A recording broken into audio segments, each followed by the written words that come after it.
Indian polity 10,000 bits. నేను question answers టైప్లో ఈ చట్టాలన్నీ అయిపోయాక ఇస్తాను ఫ్రెండ్స్. ఈ చట్టాలని మాత్రం పాయింట్స్ రూపంలో చూడటమే బెటర్. బీసీ రావత్ అనే చరిత్రకారుడు భారత రాజ్యాంగ చరిత్రని 6 దశలుగా వర్గీకరించాడు. మనం ఇప్పుడు 3వ దశని చూస్తున్నాం, బ్రిటిష్ రాణి లేదా రాజు పరిపాలన. ఈ దశలో చేసిన చట్టాలను భారత ప్రభుత్వ చట్టాలు లేదా కౌన్సిల్ చట్టాలు అని అంటారు. భారత రాజ్యాంగ చట్టం 1858. ఈ చట్టంలో ఉన్న అంశాలేంటో చూద్దాం. 1857లో జరిగిన సిపాయిల తిరుగుబాటు తర్వాత భారతదేశంలో ఈస్ట్ ఇండియా కంపెనీ పరిపాలన అంతమై చక్రవర్తి పాలన అంటే బ్రిటిష్ రాణి పాలన ఏర్పడింది. బ్రిటిష్ రాణి 1858 నవంబర్ 1న భారత పరిపాలనా అధికారాన్ని చేపడుతూ ఒక ప్రకటన జారీ చేసింది.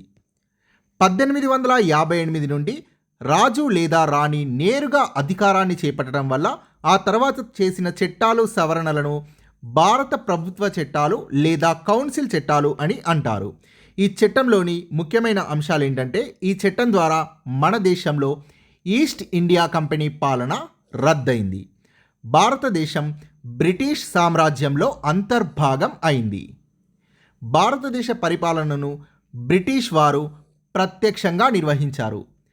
అంతకుముందు కంపెనీ ద్వారా పరోక్షంగా నిర్వహించేవారు. బ్రిటిష్ రాణి సార్వభౌమత్వ పరిధిలో ఉన్న మన దేశ పరిపాలనకు అవసరమైన శాసనాలను బ్రిటిష్ పార్లమెంట్ రూపొందిస్తుంది. ఈ చట్టం ప్రకారం లండన్లో భారత రాజ్య కార్యదర్శి పదవిని ఏర్పాటు చేశారు. భారత రాజ్య కార్యదర్శి బ్రిటిష్ క్యాబినెట్లో భాగంగా మన దేశ పరిపాలనా వ్యవహారాలకు సంబంధించి బ్రిటిష్ పార్లమెంటుకు బాధ్యత వహిస్తారు. కార్యదర్శికి సలహాలు ఇవ్వడం కోసం 15 మంది సభ్యులతో కూడిన ఒక కౌన్సిల్ని ఏర్పాటు చేశారు. అలా ఏర్పడిన మొదటి భారత రాజ్య కార్యదర్శి లార్డ్ రిచర్డ్ స్టాన్లీ. ఈ చట్టం ద్వారా భారత గవర్నర్ జనరల్కు వైస్రాయ్ హోదాను కల్పించారు. భారత గవర్నర్ జనరల్ అన్నా వైస్రాయ్ అన్నా ఒక్కటే. మొదటి వైస్రాయ్ లార్డ్ కానింగ్. వైస్రాయ్ అంటే అర్థం ఏమిటంటే రాజప్రతినిధి అని అర్థం. భారతదేశంలోని సంస్థానాధీశులతో వ్యవహరించేటప్పుడు లార్డ్ కానింగ్ బ్రిటిష్ రాజప్రతినిధిగా పనిచేస్తాడు, అంటే వైస్రాయ్గా. వైస్రాయ్ అంటే అర్థం భారత రాజప్రతినిధి అని చూసాం కదా.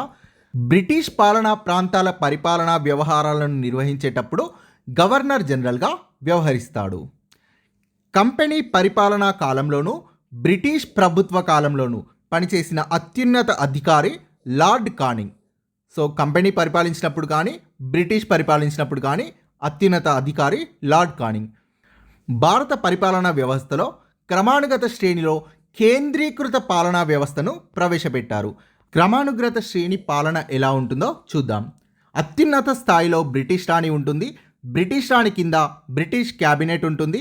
బ్రిటిష్ క్యాబినెట్ కింద భారత రాజ్య కార్యదర్శి ఇతనికి సలహాలు ఇవ్వడానికి 12 నుండి 15 మంది సభ్యులతో కూడిన మండలి ఉంటుంది.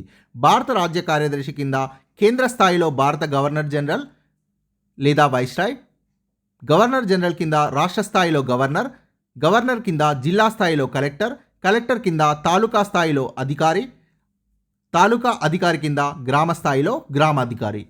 ప్రజలు తమ సమస్యలని గ్రామాధికారికి రిపోర్ట్ చేస్తారు.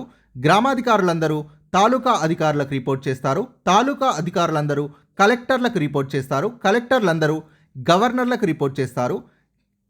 బ్రిటిష్ పాలిత ప్రాంతాలు రాష్ట్రాల్లో ఉన్న గవర్నర్లందరూ భారత గవర్నర్ జనరల్కి రిపోర్ట్ చేస్తారు. భారత గవర్నర్ జనరల్ భారత రాజ్య కార్యదర్శికి రిపోర్ట్ చేస్తాడు.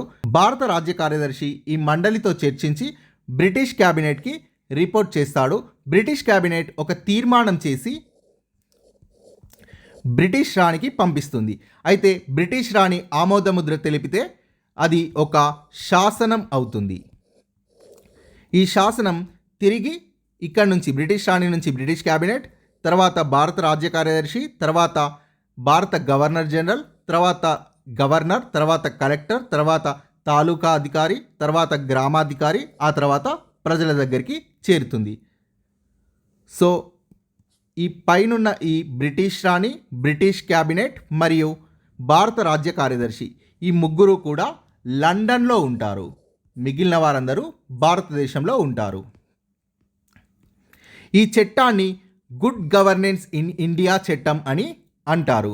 ఈ చట్టాన్ని విక్టోరియా రాణి భారతదేశ ప్రజల స్వేచ్ఛా స్వాతంత్ర్యాలకి మ్యాగ్నా కార్టా వంటిది అని పేర్కొంది. మ్యాగ్నా కార్టా గురించి ప్రీవియస్ క్లాస్లో చూసాం ఫ్రెండ్స్. ఇది ఒక హక్కుల పత్రం. భారత రాజ్యాంగంలోని 3వ భాగాన్ని మ్యాగ్నా కార్టా అని అంటారు. ఎందుకంటే 3వ భాగంలో ప్రాథమిక హక్కులు ఉంటాయి. Thank you friends. Please subscribe this channel.